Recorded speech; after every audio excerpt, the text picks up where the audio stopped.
Welcome back, guys. If you are new to my channel, I am Mary Burnett, and I am an astrologer, tarot card reader, hypnotherapist, personal coach, you name it, I do it.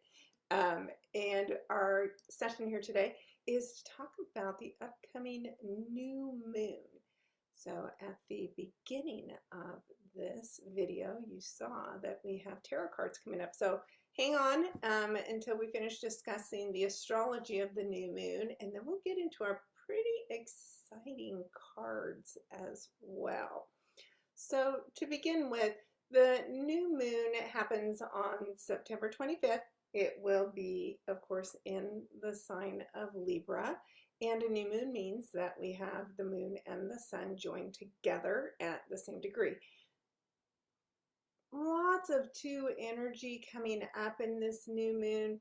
The moon and the sun, of course, are at 2 degrees. We're in the year 2022. And so when we have a lot of two messages repeating themselves, there's a couple of things. 2 is the number for relationships. This is happening in Libra, also about relationships. And Libra is justice and the scales of justice, and it's having balance. This new beginning can help us restore balance in our relationships. If we are either too heavily on the giving versus the receiving end, vice versa, then that can be restored for us during this new moon. 222 is also a number that is an angel number, and 222 we see regularly when we need to be patient and to trust what is about to unfold for you, even though that may seem like it's taking a very, very long time to happen. So patience is key. So let's talk a little bit more about what is going on in this new moon. When you look at the screen, you can see the sun and moon together, of course, so new beginnings. It's time to get out our new moon wishes. And if you haven't had a chance but still want to do it, my moon manifesting package is 40 pages long of detailed information to help you manifest with the new moon, as well as create closure with a full moon. It's only $17, and you can check it out on our website, and the link will be down below. But it is full of information about each one of the signs, what you do at a new moon, what you do at a full moon, and I personalize it for you. So you're getting an incredible amount of information for only $17, and it's money well spent. You'll totally love it. But getting back to this, Mercury retrograde is still going on. In fact, it will till October 2nd. And right now, Mercury's had its what we call Cazimi moment already in the previous week, where it was baptized by fire as it passes past the sun. And it has since moved from the sign of Libra back into the sign of Virgo, which is where the shadow period began for this Mercury retrograde. So we move from focusing on what's going on and how we're communicating in our relationships, and we dip back into Virgo, which is thinking about what we want out of our day. How are we organizing it? What details do we need to pay attention to where our health is concerned? But it also sits here next to Venus. So of course, Venus is love and rules the sign of Libra. So again, we have another repeated message that speaks highly of how important it is to be speaking our minds where our relationships are concerned. And since Mercury is retrograde, there is a tremendous possibility that you could be hearing from somebody from the past, but you want to look at it very, very carefully and very closely, and don't pursue something that you know wasn't good for you in the past. It's still not good for you now. And sometimes those people come back up because it's a test, right? Are you going to stick to what your values are, right? Venus also speaks to our values, and not give up your needs and your priorities just to keep the other person happy, or just so you're not alone. It's better to be alone than be in a bad relationship every day of the week. And the reason we want to be careful is when you look at a chart here, the red lines of the chart give you an idea of where there's opposition and tension and frustration and things that we'll need to work through. And these things are a part of this new moon energy. From the love angle, relationship angle, and this communication, we've got a lot of things to look at. We want to look at them really carefully. Jupiter opposes the sun and the moon. Now, the good thing is when you have what we consider a benefic planet part of an opposition, that's just speaking of an opportunity for growth here. And Jupiter in the sign of Aries is, again, making sure that you are strong and independent on your own, and that you do not give your power away in your relationships. I would say people with strong planet energy in Libra, sun, moon, or rising, are so good at giving of themselves and taking care and helping other people, but they're not the best at taking care of and helping themselves first. And you should, right? If we're not strong on our own, we're no good in a relationship for somebody else.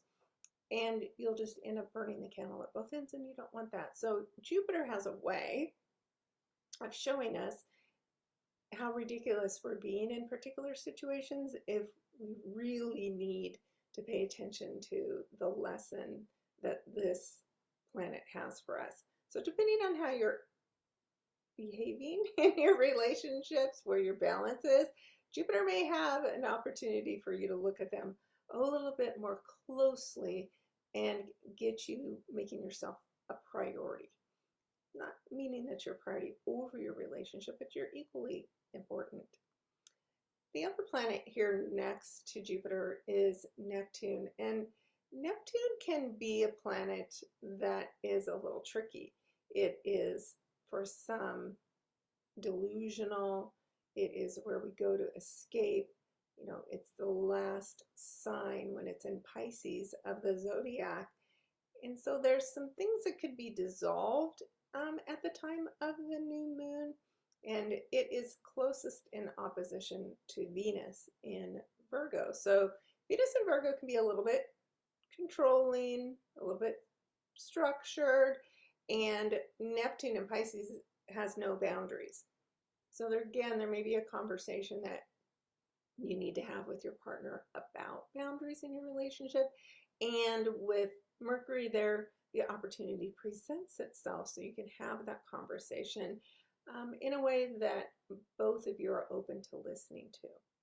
Supporting the messaging is this trine that we have from Pluto in Capricorn. So Mercury and Venus both are in a trine to Pluto. Pluto is also retrograde, and this is the second part of this conversation. So now Mercury's come back to this point, almost where it started. In fact, it moves back to exactly 26 degrees in Virgo as it ends this retrograde season for it. And when that happens, it's going to sit there and have an extended period of time where it's speaking in harmony with Pluto. And Pluto is power, right? Pluto is death, it's transformation, it shows you your fears in order for you to take your power back. So when Mercury sits next to Venus and they both are talking to Pluto, Pluto's saying, hey, it's time to speak up. It's time to take your power back. It's time to get what it is that you truly want. And what is your heart's desire? Is it love? Is it a relationship? Is it money? Is it just self-worth? It can be materialistic things that you give your power away to, put too much attention to versus, you know, what your soul needs. So there's an intense conversation happening at the time of the new moon. And the suggestion is when you step into your power, your relationships can be completely transformed into one that is fair and balanced, where you have a voice, where your voice is listened to, and real change can happen. It's a really, really powerful new moon. And even the oppositions aren't heavy oppositions, they're just more eye-opening, which isn't necessarily a bad thing.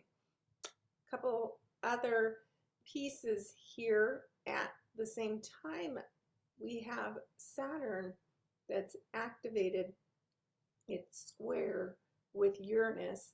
And this is this long discussion, this long battle for restriction, which is Saturn, and freedom, which is Uranus. And there needs to be a change. So whether you're being too restrictive or you're acting too freely, depends on which side of the fence you're on, there's an opportunity to return balance to this area of your life. And this discussion has been going on since March, maybe even early January, depends on how sensitive you are to this energy, of 2021. So we had this intense battle in 2021. It lightened up a bit over 2022, and then it has picked up in pressure again now, and we're almost to the end of this conversation. So the next 2 months are really going to be telling as you make up your mind about what the outcome of this long work has been for you. And it's been long work. So it should be, again, noticeable, momentous, a big shift in direction coming for you. And it could come as a result of some kind of a new relationship or new partnership. The last piece that's really strong here is the fact that Mars in Gemini, that is in shadow, because it is going to spend a long time, 7 months, covering this energy in Gemini, as it will go retrograde on October 30th. But right now, it's giving you a preview. So whatever Mars has been doing with this energy that's about communication, it's about thinking, it's about studying, you want to be paying close attention to it, because it will be coming up for revision, and the revision will be long. When it is in a trine to Saturn, it can be helping you build some new structures in the way you think, in the way you communicate. And at the time, again, since it's trine during the new moon, there is a possibility to form some kind of a new relationship.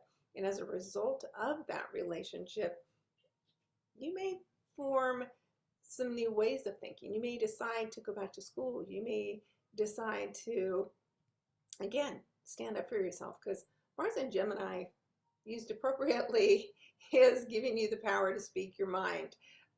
It can be a little over the top at times, so we need to be cautious. Those of us born with Mars in Gemini, think quickly, speak quickly, solve problems quickly, but maybe sometimes too quickly, and you don't get all the details captured that you should.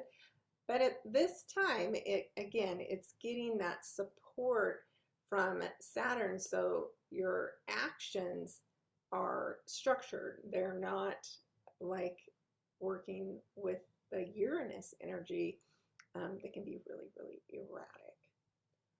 So we still have, it's an influence for healing past pain from our relationships by this inconjunct angle between Chiron and the South Node. Earlier in the month, Mars was a part of this finger of God, Yod, and that was pointing to the past being the key to some major healing for us. So we're still feeling that sense of needing to clear that karma, to anything that's holding us back from having the self-confidence that we should have. Chiron in Aries shows you where you have wounds to your self-confidence. Again, a bit like Pluto, so that you'll take your power back, but Chiron wants you to heal it and not play that game with yourself or with others. So that's some really interesting energy. So it happens at 2:54 in the afternoon on the 25th. That means about 8 hours before that time, say even 10 a.m. might be great. You could go as early as 8.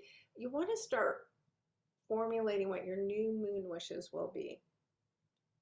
I like to write them out in I am statements and as if it's already happened. So I am I am attracting in easily and effortlessly the partner who is for my highest good.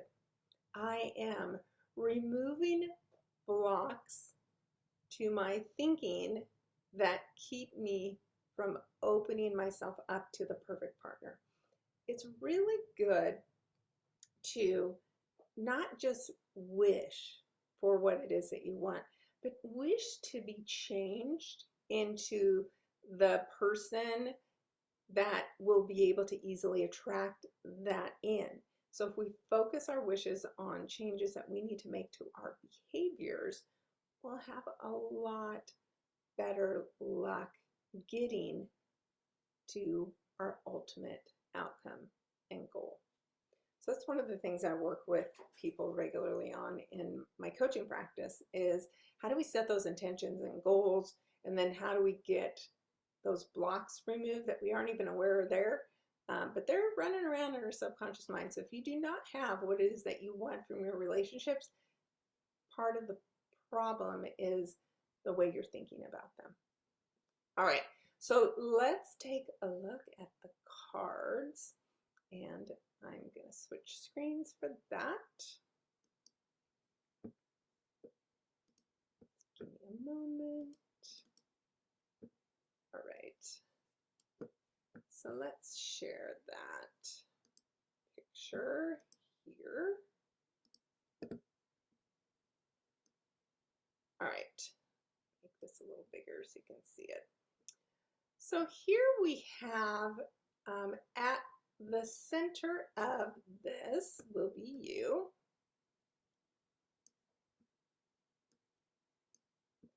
And what we'll have in the past is this card here to the left.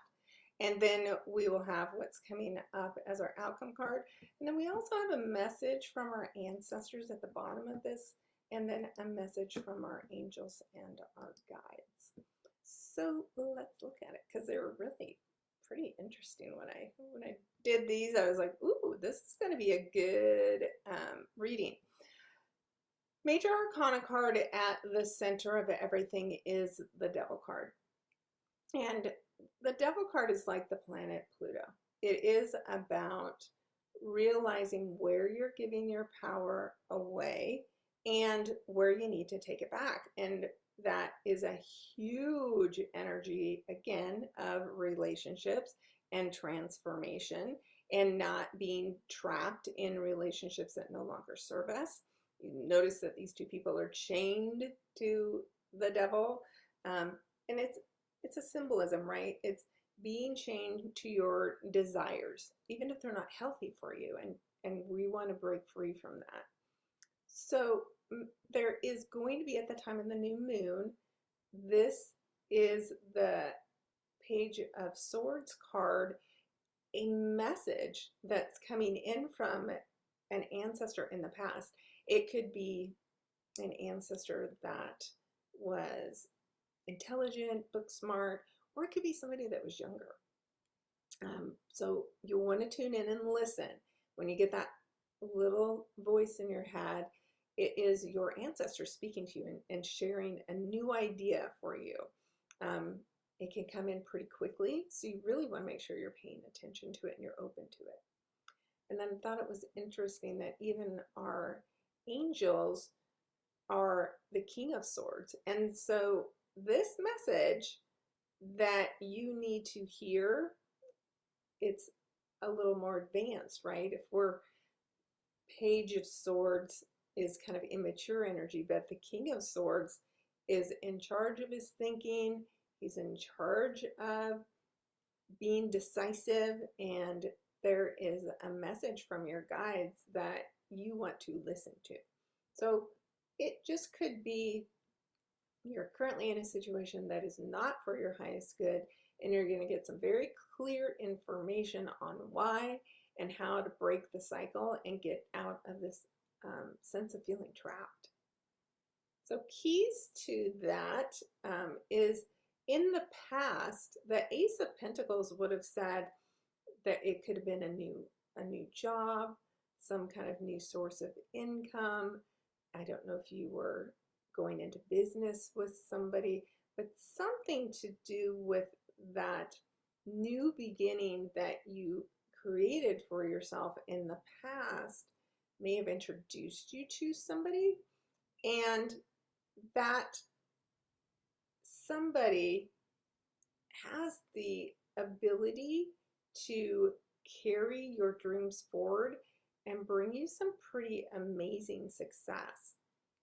So when you look at these and go, okay, what if I'm at the center of this and I'm putting up walls and I'm not allowing this relationship to develop because I'm playing it safe, I'm holding myself back. It seemed too good to be true when I met this person, and there was too much connection to it.